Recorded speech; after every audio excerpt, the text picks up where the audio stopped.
লেখা আছে ভক্তপদ দুনিয়া ভক্তপদ জল ভক্ত এই তিন সেবা হয়েছে কৃষ্ণ সেবা হয় সর্বসত্ত্বে শুকাইয়া আছে এটা শান্তি। কিন্তু বর্তমান যে পরিস্থিতি এতে চলছে না। কেন চলছে না? মেডিকেল সায়েন্টিস্টরা তারা তাদের জ্ঞান বুদ্ধি বিবেচনা অনুসারে তারা বলছেন এটা অযৌক্তিক অশাস্ত্রীয় অযৌক্তিক অস্বাস্থ্যকর। কি করে কি হবে? তারা তো মেটেরিয়াল জগতের রোগ, তারা যা ইচ্ছে তাই বলবে। স্পিরিচুয়াল রোগ যারা পারমার্থিক জগতে আছে, জগতের কিছু এই নিয়মটা চলতে হচ্ছে আমাদের লৌকিকতা সামাজিকতা ব্যবহারিকতা এটা ছেড়ে তো আমরা এই জগতে চলতে পারছি না। কিন্তু একটা কথা, এই যে ডাক্তার যদি বারণ করে থাকেন, মনে করুন চরণে ধুলি নিলে তাতে আপনার স্বাস্থ্যের যদি ক্ষতি হয়, তাতে অবশ্য আমাদের কিছু বলবার নয়। এটা বৈজ্ঞানিক, আপনি বললেন যে এটা তারা মানে স্বীকার করে না, এর মধ্যে কোনো কিছু পাওয়া নেই। তাদের মধ্যে তো এর মধ্যে কোনো পাওয়া নেই। বৈষ্ণবের চরণধুলির মধ্যে কি পাওয়ার আছে, ভক্তের চরণধুলির মধ্যে গুরুদেবের পাদ মধ্যে কি পাওয়ার আছে সে তো তারা জানে না।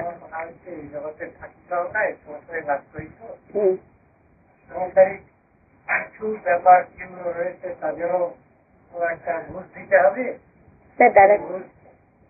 নিয়ে তো চলবো আমরা। পারমার্থিকতা আর লৌকিকতা ব্যবহারিকতা দুটো এক নয়, এ কথা ঠিক। তা হলেও যখন জড় জগতে আছি আমরা, এদের সঙ্গে কিছুটা তাদের বলার কি, তাদের বলার চলাই ভাগ। তাদের বলার জিনিসটা কি যে কোনো কারোর চরণের ধুলে নিলে তার ক্ষতি হয় নাকি কি তারা বলতে চাচ্ছে? যারা সাধন সাধন ধরনের মজুরিটা উপকারিতা বুঝেছেন তারা ওটা মেনে নিয়ে তারা চলবেন। যারা ওটা বোঝেননি তারা ভবিষ্যতে বুঝবার চেষ্টা করুন। আমরা জনজগতে একেও পারমার্থিকতা নিয়ে চলবো, এটা আমাদের প্রতিজ্ঞা। কিন্তু জনজগৎকে একেবারে উপেক্ষা করলেও তো হচ্ছে না। আরো তো আমাদের সাধনে বাধা আছে।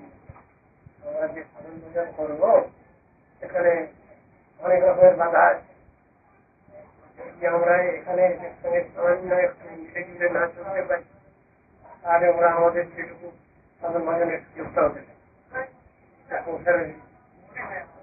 আজকাল ভালো কথা ইউনিভার্সাল ট্রুথ যেটা ট্রুথ যেটা সেটা তো কেউ বুঝতে চাচ্ছে। অর্থাৎ সেই কথা যখন তুমি আমি বলতে যাচ্ছি তখন তারা এসে উড়িয়ে দিচ্ছে। তাদের মাথা তো ঢোকে না, বলে ভরা। সেইখানে কথা এসেছে সাধন ভজনটা নিজেদের রক্ষা করে যেতে হবে কৌশল করে। যেইজন কৃষ্ণ ভজে সে বড় প্রভু, যদি কথাটা ঠিক তাহলে সেরকম ব্যবস্থা নিতে হবে। যারা কৃষ্ণ ভজন করছেন তাদের ভর্তি রাখতে হবে। সব সময় সব কথাটা বলা চলবে না, আবার নিজেরা বুঝে খুঁজে তারা সাধন ভজন নিজে রক্ষা। বুঝতে পেরেছি কথাটা, কিন্তু তথাপি একটা বুঝে যাচ্ছে না। একটা কথা একটু বুঝতে এখন একটু নিজের বিচারের সঙ্গে মানিয়ে নিতে পারছি না যে গুরু পাঠ না নিতে পারলে তাহলে চলবে না। গুরু পাঠ বানিয়ে যারা আছেন সংসারী তাদের সঙ্গে একটু রেখেই চলতে হয়। তারা সাধন ভজন হবে না মানে করতে দেবে না, তারা হয়ে যাবে। সংসারটা যদি একেবারে দ্রুত হয়ে যায় আমাদের আর কোনো প্লেস থাকে না। আমরা কোথায় বসবো, কোথায় বসে একটু নিশ্চিন্তে একটু হরিনাম করবো, কোথায় বসে একটু ভক্তিগ্রন্থ সাথে একটু আলোচনা করবো, কোথায় বসে একটু ঠাকুরের সেবা পূজা করবো, সুযোগটাই থাকছে না। সুতরাং জলে যদি বাস করছি তাহলে কুমিরের সঙ্গে ঝগড়া করলে হবে না। ডাঙায় যদি বাস করছি সেখানেও বাঘের সঙ্গে সাপকোপের সঙ্গে একটু এ করে চলতে হবে মোটামুটি। তাহলে তারা আমাদের তো কোনো জায়গায় রাখতেই দেবে না, বসতেই দেবে না, এমনটা কথা। যেইজন কৃষ্ণ বলো সে বড় ঠাকুর মানে আমার সাধন ভজন টান বা কি করবেন কোনোভাবে সেই বুদ্ধিমত্তা ভজনের চাতুর্য চাতুরালি এইটা। আমি আমার সাধন ভজন রক্ষা করবো যে কোনো উপায়, সে বুদ্ধিটা আমাকে রাখতে হবে। আর যদি সকলের সঙ্গে ঝগড়া করে দিলাম, সকলের সঙ্গে মতান্তর মনান্তর, তাহলে আর কিছু হলো না, আমার আর কোনো ক্ষেত্রে আমি নো হ্যার। তাহলে আমি একটু নিশ্চিন্ত হয়ে ভগবানের ভজন করবো, সে সময় কোনো সুযোগ নেই। সংসার যদি আমার সম্পূর্ণ বিপক্ষে, তাহলে আমি কি করবো? তাহলে আমার কিছু করবার পাই। এই সংসারে দেখা যাচ্ছে, দেখো অনেক উদাহরণ, বহু উদাহরণ আমার সামনে রয়েছে, হয়তো প্রায় প্রায় হাজার হাজার উদাহরণ আছে। কোন জায়গায় মায়েরা এগিয়ে আছেন, বাপেরা, কোন জায়গায় বাপেরা এগিয়ে এসেছেন, মায়েরা। কোন কোন কর্মজড় মাস্ত পদাবলী গুরু তারা বলছেন যে স্বামী স্ত্রী দুজনকে একসঙ্গে আসতে হবে, যদি গেলে তো ভালো, না এলে তো দুজনই বরবাদ, দুই বার। এটা তো বুদ্ধিমত্তা নয়। যার যখন সময় হবে তিনি তখন এগিয়ে আসবেন। এখন পরস্পরের মিলজুল কখনো হবে না এমন গ্যারান্টি কেউ দিতে পারেন। আমি আমার নিজেরই জীবনেতে এক্সপিরিয়েন্সে দেখছি যে বহু জায়গায় এমন ঘটনা ঘটছে, হয়তো স্বামী মহাশয় আগে এগিয়ে আসছেন পারমার্থিক পথে, স্ত্রী হয়তো 2 বছর 3 বছর বাদেও এগিয়ে আসছেন। আবার কোন ক্ষেত্রে স্ত্রী হয়তো এগিয়ে এসেছেন, স্বামী পিছিয়ে আসছেন, তবে বিরোধিতা করছেন না, বলছেন আচ্ছা তুমি এগো আমি না, এই করে করেও 2 বছর 3 বছর তার কেটে গেল। তারপরে দুজনে একই রকম মনোভাব, সুযোগ সময়ের একই রকম আছে, কারো সুযোগ একসঙ্গে আছে, দুজনকে নিয়ে একসঙ্গে, কারো সুযোগ একজন একজন করে, কারো হয়তো জীবনের সুযোগই আছে। এমন বহু কান্নাকাটি শুনছি আজকাল চারিদিকে। সবই কি পূর্বজন্মের সংস্কার অনুযায়ী? বলবো, বলতে গেলে হয়তো খানিকটা বলতে হয়। বদ্ধজীব যখন আমরা, তখন কর্মফলটা নিয়ে তো বিচার করবো। সাধুর সঙ্গে সুযোগ আসা সেটাও আমার একটা সুকৃতির ফল। সাধুর সঙ্গে যে আমি পরিণাম করবো, সাধন ভোজন করবো, এটা তো একটা সুকৃতির ফল। প্রথম মুখেই তো ভক্তিত্ব ভগবত ভক্তের সঙ্গে নকরি যায়, ভক্তি লাভ হবে কি করে? ভগবত ভক্তের সঙ্গে। কেমন? আবার পরে বলছেন কি সৎসঙ্গ লাভপথে পৌঁছি সুকৃতই পূর্বশী। আবার সৎসঙ্গের সাধু সঙ্গেই ওটা লাভ হয়, সেটা কিসে হবে? পূর্ব জন্মের সঞ্চিত সুকৃতি ফল। তাহলে সুকৃতি প্রথম দেখা যাচ্ছে, সুকৃতিটাই প্রথম দেখা যাচ্ছে। সুকৃতির ফলেই সাধুসঙ্গ, সাধুসঙ্গ ফলে আমার ভক্তি লাভ। কথাটা বলছেন পরস্পর সম্বন্ধযুক্ত, সম্পর্কযুক্ত। এখন প্রথম মুখে সুকৃতি আমার যদি বেশি আছে, জন্মান্তরীণ সুকৃতি আমার জমার ঘর পজিটিভ সাইডে যদি আমার বেশি আসবে, তাহলে আমার সাধু সঙ্গে বেশি আসবে। সাধু কি বলছেন সেটা শুনবার জন্য আমার আগ্রহ থাকবে, দেখি কি বলছেন। অনেক কথা তো শুনি, অনেক তো পড়েছি, দেখি সাধু কি বলছেন দেখি। এই যে উৎসাহটা আসা বা এই ধৈর্যটা আসা, এটাও জানেন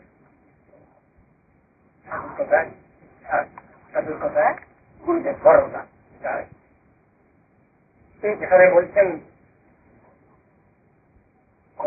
কর্ম করছে যারা, তাদের ফল যে দুটো ফল তারা কোথা থেকে জানছে? সাধুর কাছ থেকে জানতে পারছি, সাধুগুরু বৈষ্ণবের কাছ থেকে জানতে পারি আমরা। এটা অন্য কোথাও তো কোনো সোর্সটা কেউ জানিয়ে দেবেন কেন? এটা অত্যন্ত গোপনীয় ব্যাপার। সংসারে সব লোকগুলো আমরা কষ্ট পাচ্ছি সব সময়, সব সময়।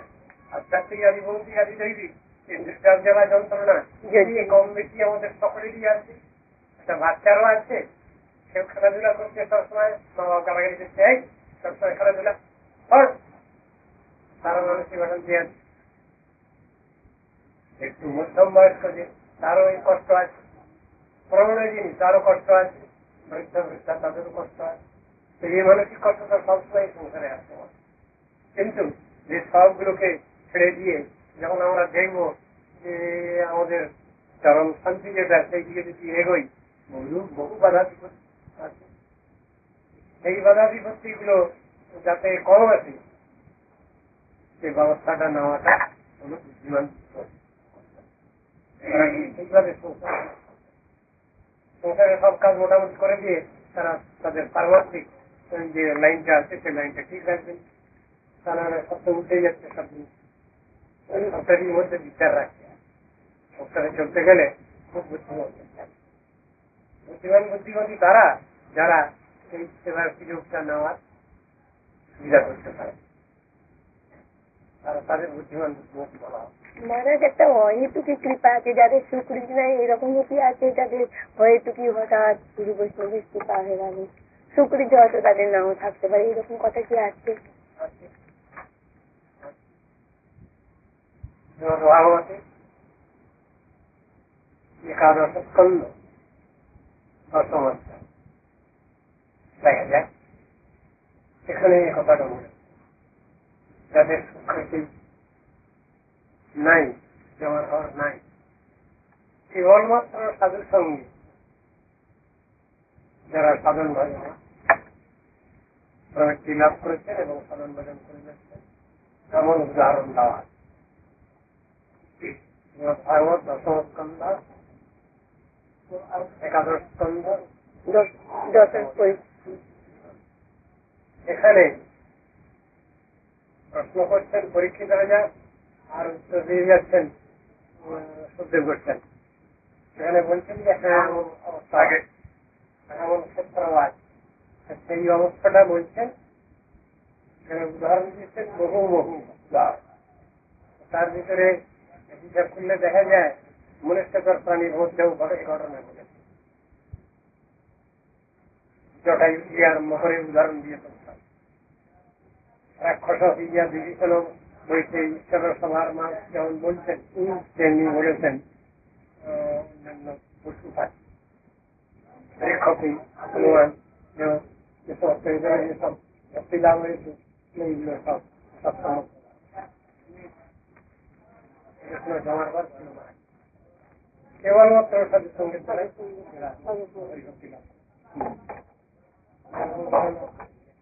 ভিতরে ব্রজবাসী গোপীগণের মধ্যেও এক সেকশন আছে, তাদের কথাও লেখা, তারাও সৎসঙ্গ প্রভাবেই ওটা লাভ করে, যদিও নিষ্কাশিত গোপীর কথা বলা হয়। সেখানে বলা আছে এই উদাহরণের ভিতরে বৃহস্পতির কথা বলা হয়েছে, প্রহ্লাদ মহারাজের কথা বলা হয়েছে, দুটো এক্সপেকশনের মধ্যে রাখা হয়েছে। তাদের দুই দিকে তাদের তো স্বীকৃতি বিশ্বাসী মহারাজ কথা আর প্রহ্লাদ মহারাজের কথা দুই দিকে স্বীকার করা হয়েছে। তাহলে আর সবই বলছেন কেবলমাত্র সাধু সংঘর্ষ এরা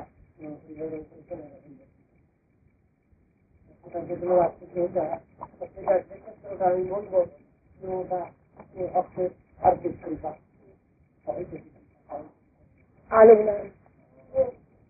জমার ঘর ছিল না, অথচ জমার ঘর ভাবা ভক্ত করে দিচ্ছে, কাজ করে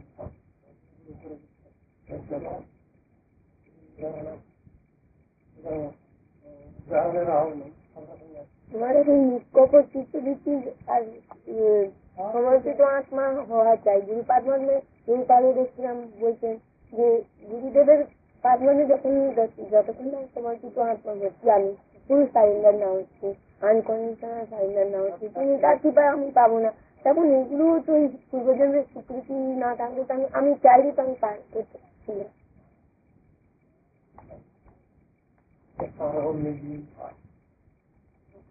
আমি কৃপা সবই মূল কথা, তাদের হরিকৃপা রাখার পক্ষে কোনো অসুবিধা নেই। এটা আছে।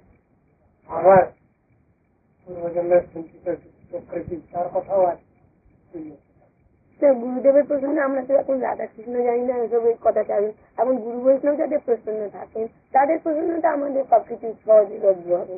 তা তাদের প্রসন্নতা এখানে হৃদয়ের সহজ সরল ভাব রেখে এগোতে হবে।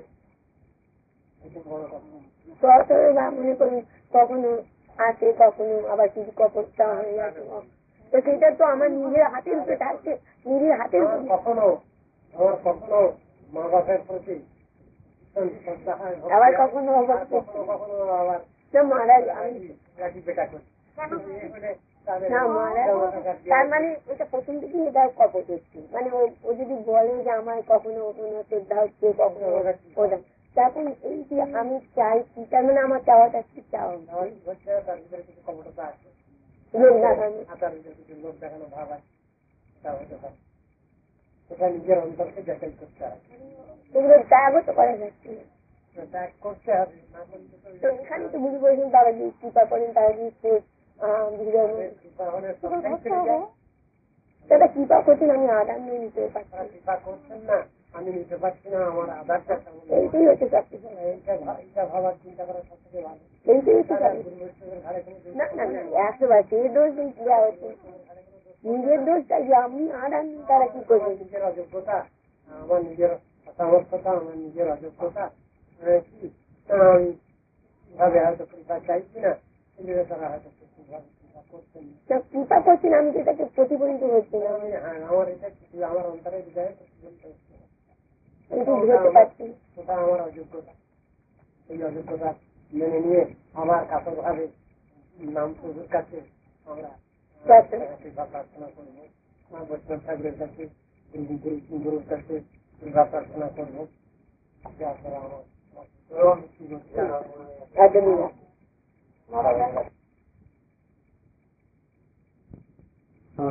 রাধা গোবিন্দের কাছে কান্নাকাটি করা কি আছে বলো? আমাদের হাতে আমাদের সম্বলটা আমাদের কোনো সম্বল নেই।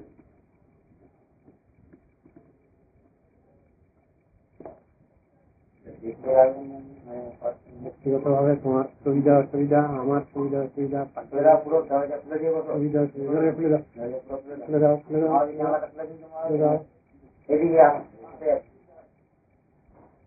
মহারাজ মহাপ্রভু আর নিত্যানন্দ বাবুকে কিরকম করে প্রার্থনা জানাবো? লাউডার মহাপ্রভু আর নিত্যানন্দ বাবুকে প্রার্থনা জানাবো কিরকম করে? যেমন জানায় যেমন ছেলেমেয়েরা যেমন গার্জিয়ানদের কাছে জানায়, তাদের সেরকম ভাবে জানায়। ধন্যবাদ ভাব দেখি বিস্তারিত পুত্র কন্যা সন্তানগণের সুবিধা অসুবিধা অনেক রকম থাকে, তারা তাদের গার্জিয়ানের কাছে বলে জানায়, জানিয়ে তার একটা ব্যবস্থা হয়। ভালো কাজ কিছু হইলো সেটাও জানায়, উল্টোপাল্টা কিছু হয়ে গেছে তাও জানায়। আমরা সেরকমই করব। আমাদের যদি পদে পদে সাধন ভজন করতে গেলে পদে পদে যদি অসুবিধা দেখা দেয় আমরা সেরকমই করব। মহাপ্রভু মহারাজ মহাপ্রভু তো কোনো যদি অন্যায় কিছু করি তা মহাপ্রভু সেখানে অনুতাপের সঙ্গে পরে যদি তা প্রার্থনা করি তিনি নিশ্চয় কৃপা করেন। মহাপ্রভু গৌরও কৃপা করেন, নিতাইও কৃপা করেন। কৃপা করতে কেউ কমে না। নিত্যানন্দ কৃপা আর গৌর কৃপা যত সহজ, রাধাকৃষ্ণের কৃপাটা অত সহজ নয়, একটু কঠিন। এই কথা লেখা আছে। মহাপ্রভু নিত্যানন্দ নামের নারী অশুভের বিচার, এই কথাটা সঙ্গে কৃষ্ণ নাম করেন অপরাধের বিচার, এইটার সঙ্গে এটা যদি ব্যাখ্যা দিতে যাওয়া যায় তাহলে মানে এই হবে নিত্যানন্দ গৌরের কৃপায় আমরা রাধা গোবিন্দের সাধন ভজন লাভ করতে পারি, এইটাই আছে কথাটা। সোজাসুজি তো রাধা গোবিন্দের সেবা করা যায় না, সেখানে গৌর নিত্যানন্দের আনুগত্যেই রাধা গোবিন্দের সেবা পাওয়া যায়। প্রথম মুখেই গুরু বৈষ্ণবের আনুগত্য, তারপরে গুরু নিত্যানন্দ এবং গৌর সুন্দরের কৃপা ভিক্ষা, তারপরে এদের সকলের আনুগত্য নিয়ে রাধাশ্যাম সুন্দরের সাধন ভজন অগ্রসর হওয়া, এই ব্যাপারটা। নামাপরাধ মানে কৃষ্ণ নামাপরাধ, সেই নাম করতে গেলে যে অপরাধের কথা আছে, গৌর সুন্দরের নাম করতে গেলে, গৌর নিত্যানন্দের নাম করতে গেলে সেখানেও কি অপরাধের কথা নাই? আছে। তবে যেহেতু গৌর নিত্যানন্দ আপামর জনগণকে তিনি কৃপা বিতরণ করবার জন্য বসে আছেন, তাদের অহৈতুকী করুণা নিয়ে, সেই কথাটাই ওই রকম বলা। গৌর নিত্যানন্দের এর বেলায় এরকম নাই কবিতা। ওখানে রায় রামানন্দকে মহাপ্রভু বলছেন যে রূপে নাম লইলে হয় প্রেম, যে রূপে লইলে নাম প্রেম, যে রূপে লইলে নাম প্রেম উপজয় তাহার লক্ষণ শুনো স্বরূপ রাম রায়। যে রূপে লইলে নাম, তার মানে সমস্ত আইন কানুন মেনে, সমস্ত আইন কানুন মেনে নিয়ে বলেন সমস্ত আইন কানুন গুলো মেনে নিয়ে পরিণাম করলে যে ফল হয়, তারই ফলশ্রুতি হলো ওই। সেখানে কোনো কষ্ট কল্পনার কথা নাই। ভগবানের নাম করতে গেলে তার রূপ গুণ লীলার কথা অতই স্মরণ পথে আসে। সেই ভাবটা, সে বানুকূল পরিবেশটা রেখে তাকে নাম করতে হবে। নাম যখন করা হবে, এ সময় ভগবানের লীলা কথা স্মরণ করা যায়। এটা অন্য মনস্ক ভাবনা, শুধু ভগবত ইতর চিন্তা, ভগবানের সম্পর্ক ছাড়াও অন্য সাংসারিক চিন্তা, এটা যদি আসে সেটা নিষেধ আছে। ভগবত সেবা সম্পর্কীয় যে চিন্তা, সেটা ভজনানুকূল পরিবেশ, সেবানুকূল পরিবেশ, নাম গ্রহণানুকূল পরিবেশ, এই কথাই বলা হয়েছে।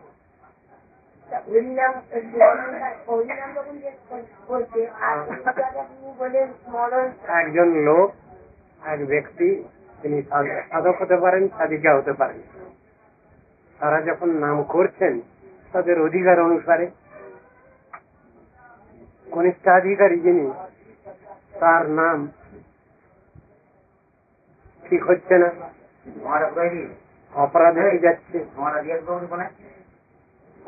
অপরাধ এসে যাচ্ছে, মাঝে মাঝে দোষ ত্রুটি হয়ে যাচ্ছে, মাঝে মাঝে অন্যমনস্ক ভাব এসে যাচ্ছে, এটা হতে পারে।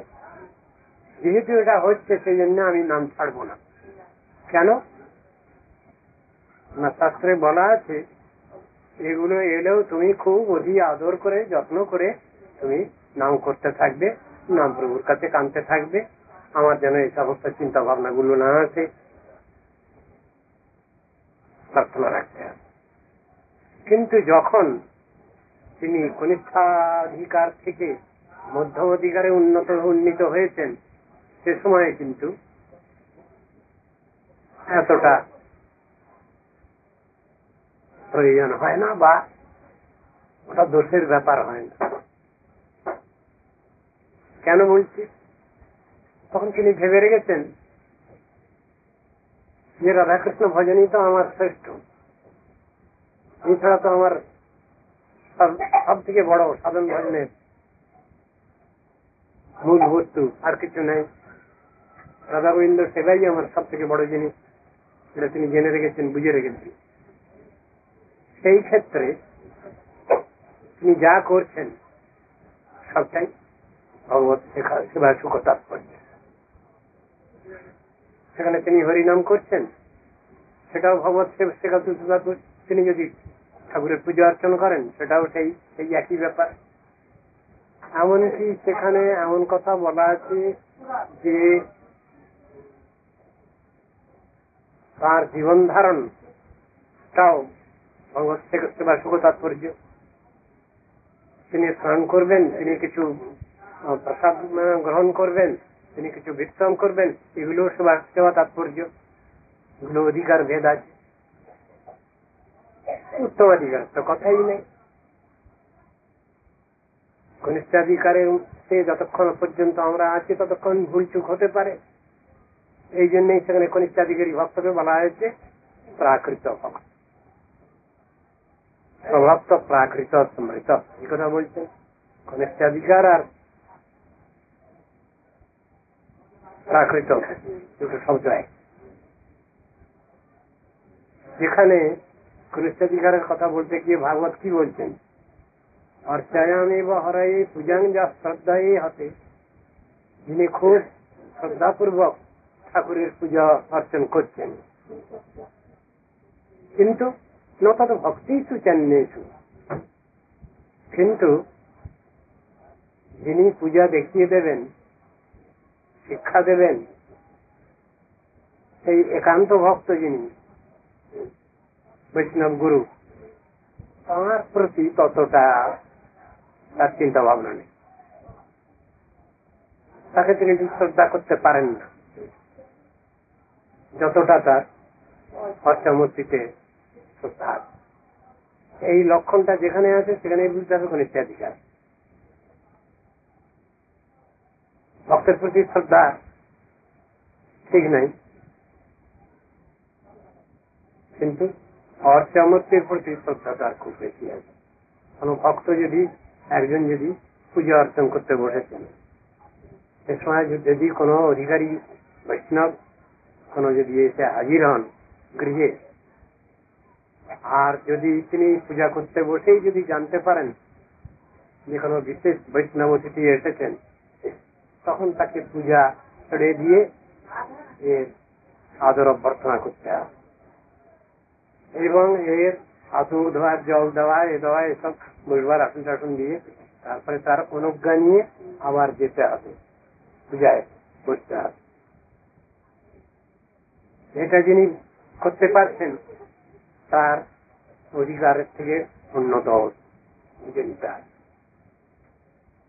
আর ওটা যিনি পারছেন না, পুজো করছেন, তিনি এই যাও ওদের বসতে দাও, ওই পর্যন্ত বলেই শেষ করছেন, বলে কনিষ্ঠাধিকারী আছে।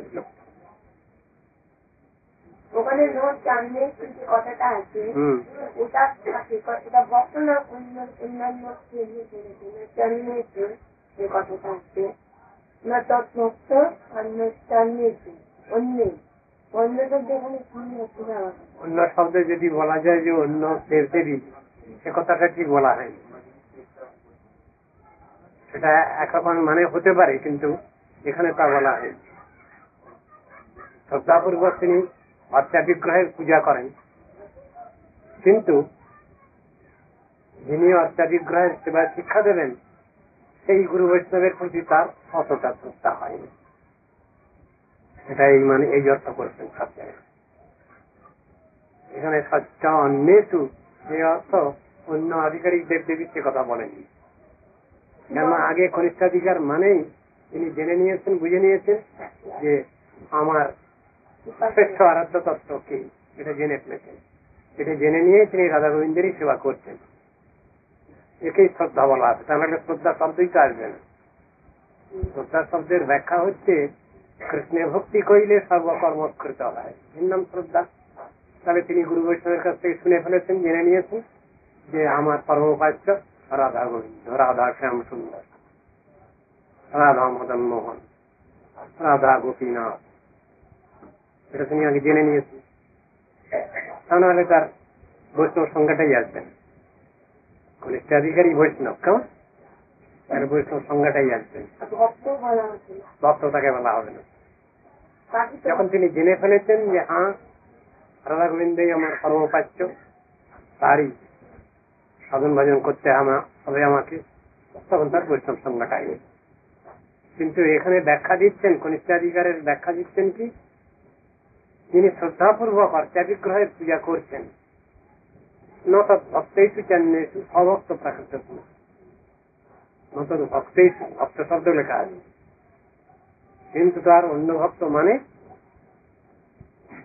যিনি বা যারা শিক্ষা দিচ্ছেন, যাদের কৃপা সম্বল করে আমাকে ঠাকুরের পূজা করতে আমি অগ্রসর করছি, তাদের প্রতি ততটাই।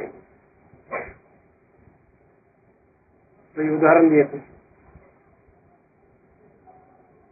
যদি কেউ পূজা করতে বসছে না, সে সময় যদি জানতে পারেন কেউ যে কোনো অধিকারী বৈষ্ণব কেউ এসেছেন আমার বাড়িতে, তাহলে তো পূজাটাকে ওখানে রেখে দিয়ে আগে এসে তার আদর অভ্যর্থনা করতে হবে।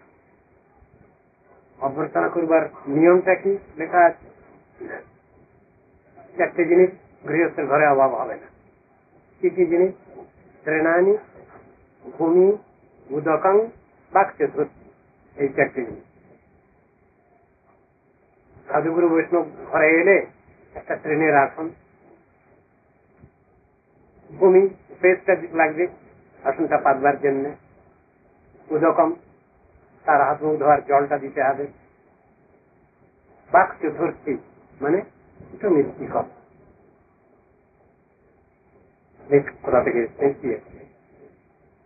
ভালো আছেন, কুশল বিজ্ঞান।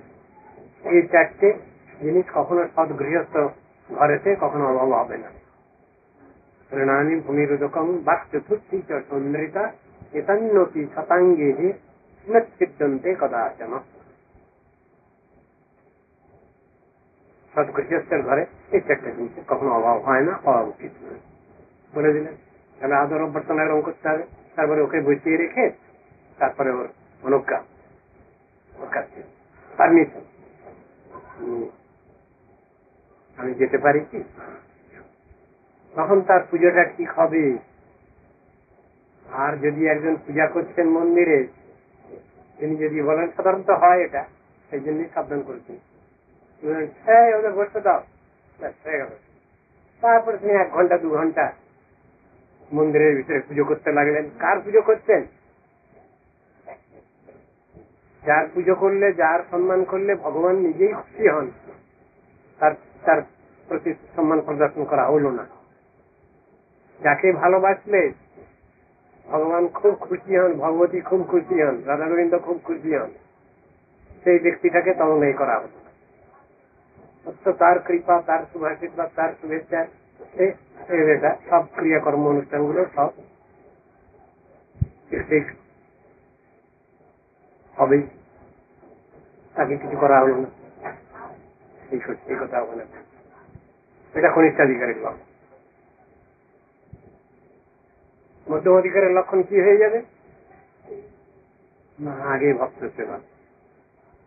তিনি বুঝে গেছেন যে আগে গুরু বৈষ্ণবের সেবা, তারপরে তাদের পারমিশন নিয়ে তারপরে আমি যাব, তাদের অনুমতি অনুজ্ঞা নিয়ে আমি ঠাকুর মন্দিরে পুজো করতে যাব। এই হলো কথা। অধীনতা এসছে, ভক্তের অধীনতা। সেখানে মধ্যম অধিকারে, সেখানে বলছেন মধ্যম অধিকারে ভালো মন্দের বিচারটা আছে। মধ্যম অধিকারী বেতন তিনি কি করবেন? ভালোটাও দেখবেন, খারাপটাও দেখবেন। তিনি যদি গার্জিয়ান হন, তিনি ভালোটাও দেখবেন, খারাপটাও দেখবেন। সাধারণ ভজনে উন্নতি কতটা কি হচ্ছে এটা সম্বন্ধেও তিনি বলবেন। আবার যদি একটু উল্টো পাল্টা হয়ে যাচ্ছে তাও তিনি বলবেন। এ দুটোই মধ্যম অধিকারের কথা। কিরকম?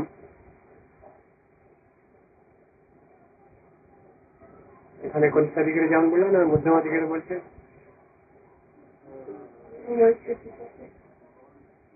অপেক্ষা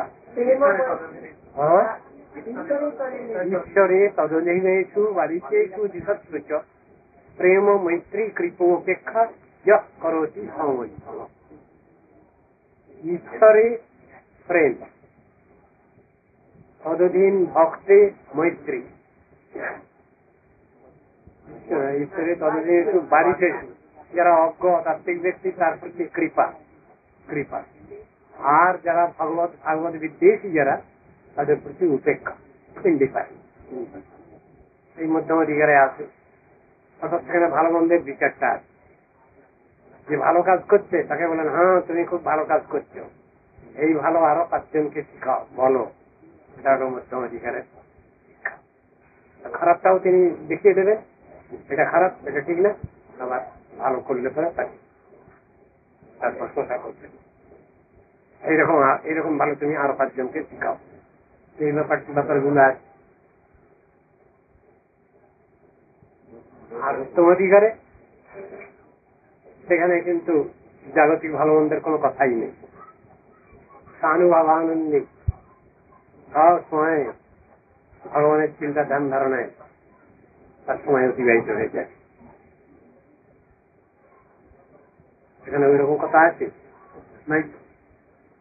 যেমন ধরো কি বলছে, সর্বভূতেষু যা পশ্যেৎ ভগবত ভাবনাত্মন,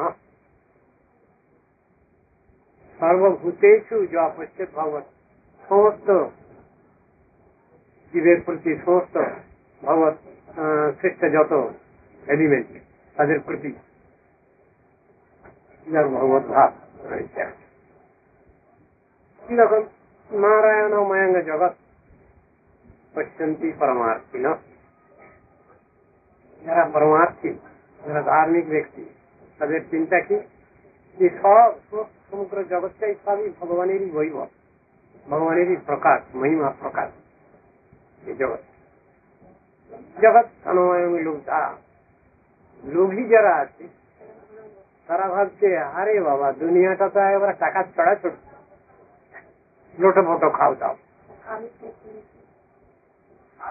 আর আরেক ভাবছে কি কামকা কামিনীময়ম, তার যার যেমন চিন্তা সেই অনুসারে, ভাবনা অনুসারে তার দর্শনটা। যিনি সাধু বা সাধ্বী, তার পক্ষে কথা হচ্ছে নারায়ণ জগৎ বাসুদেব সর্বনীতি ছ মহাত্মা দুর্লভ। গীতায় যে কথাটা বলছেন, বহুনাং জননামন্তে জ্ঞানবান মাং প্রপদ্যতে, সে জ্ঞানটা কি? বিশেষ জ্ঞান, অবিশেষ জ্ঞান। ভগবত বিষয়নী বুদ্ধি তার ভিতরে রয়েছে, এই জ্ঞান, সেই জ্ঞানের কথা বলছে। বাসুদেব সর্বনীতি স মহাত্মা দুর্লভ। মহাত্মা কাকে বলে?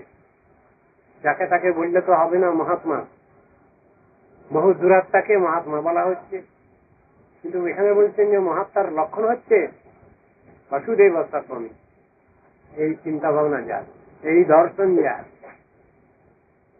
এই সমগ্র জগৎটা সব ভগবানের বৈভব, ভগবানেরই প্রকাশ, তার মহিমা মাহাত্ম প্রকাশিত হচ্ছে, এই চিন্তা যার, তিনি হলেন মহাত্মা, তিনি হলেন সমদর্শী সাধু, তিনি হলেন মহাভাগবত উত্তমাধিকারী। সেখানে তো কোনো এই ভালো এই মন্দ এইসব ভ্রম সত্য নাই সেখানে। তিনি সেখানে তার বিচার গৌরের আমার সব ভালো, স্বয়ং গৌর ওই রকম। আর সেরকম ধরনের ভক্ত যদি আছেন, তিনিও বলছেন আরে গৌরের আমার সবই ভালো। যাহা যাহা নেত্র পড়ে সর্বত্র স্ফুরায় তার কৃষ্ণ ইষ্টদেব মূর্তি। হ্যাঁ, সাগর জঙ্গম দেখে না দেখে তার মূর্তি, সর্বত্র স্ফুরায় তার ইষ্টদেব মূর্তি। এই অবস্থাটা সেখানে তিনি, তারা শুধু জগতের ভালো মন্দটা দেখছেনই না, ওদিকে ভ্রুক্ষেপই নেই, না তার বিরোধী কেউ নাই। হ্যাঁ, সব জায়গায় চলে, যেখানে দরকার যখন চলে যাচ্ছে। তার কেউ আমাকে গালাগালি দিল, কেউ ভ্রুক্ষেপ নেই, কেউ আমাকে একটু স্থল দিল, হ্যাঁ হ্যাঁ আপনি বড় ভালো লোক, কোনোটা তা নেই। ভালো বললো তাতেও বয়ে গেল তার, আর কেউ একটু খারাপ বললো তাতেও বললো, আরে আমি যা আছি তত আছি, সে তুমি এবার কি বলবে? এবার আমাকে, আমি নিজেকে যতটা চিনি তত তার থেকে তুমি বেশি কেন? তো কোনো খেলাচুলির বাজার নেই। মন দেখি ভ্রম হয় এই বৃন্দাবন, শৈল দেখি মনে হয় গিরি গোবর্ধন, যাহা নদী দেখে তাহা মানায় কালিন্দী, মহাপ্রেমাবেশে মহাপ্রভু পড়ে কাল। এই তো কথাটা।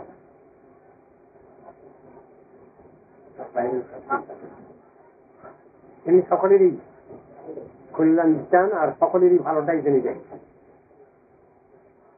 দর্শনটাই ওরকম। বিদ্যা বিনয় সম্পন্নে ব্রাহ্মণে গভীরস্মিনী স্মিচৈব সপাতে চ পণ্ডিতা সমদর্শিন। এখানে যে সমদর্শন, এই সমদর্শনের ভিতরেও যেন কিছু গলত থেকে যায়। কিন্তু মহাপ্রভুর দর্শনের বিরুদ্ধে ওরকমও ছিল না। তিনি এত জড় দর্শন নেই, এর ব্যাখ্যা দুটোই হয়, প্রাকৃতে অপ্রাকৃত দর্শন, আবার অপ্রাকৃত বস্তুতে প্রাকৃত দর্শন, দুটোই হয় ব্যাখ্যা করতে গেলে। কিন্তু একজন সাধুর তো উল্টো পাল্টা হবে না, তিনি প্রাকৃতকে প্রাকৃত বলবেন, অপ্রাকৃতকে অপ্রাকৃত বলবেন। এই তো সাধুর দর্শন। সাধুর তো দর্শন ভুল দর্শন নয়, তিনি ভালোকে ভালো বলবেন, খারাপকে খারাপ বলবেন।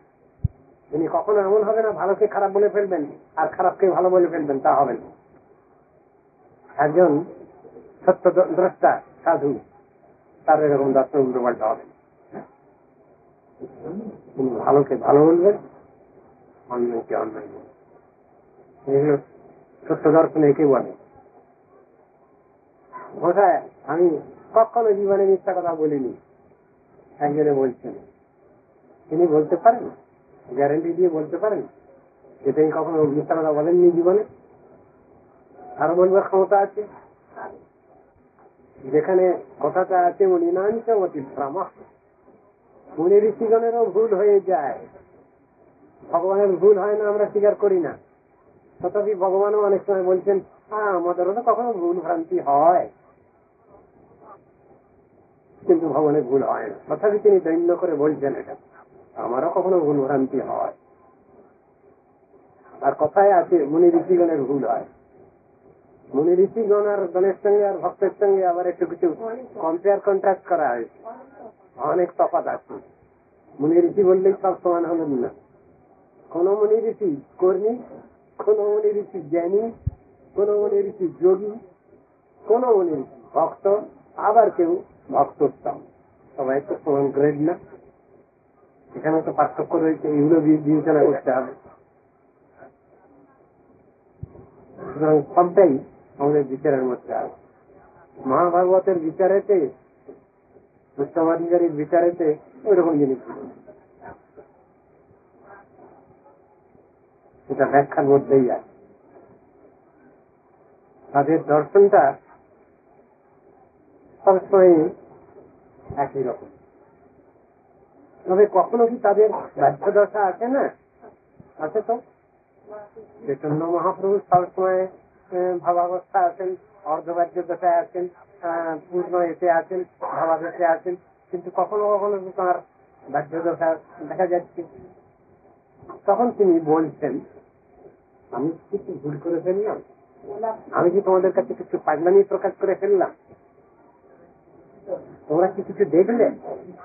এই ফলটার মধ্যেই কিন্তু আবার একটা কথা আছে। এই জিনিসটা হচ্ছে আমাদের ভুল দেখা আর মহাপ্রভু যে কথাটা জিজ্ঞাসা করছেন সেই ভুল দেখা দুটো এক না।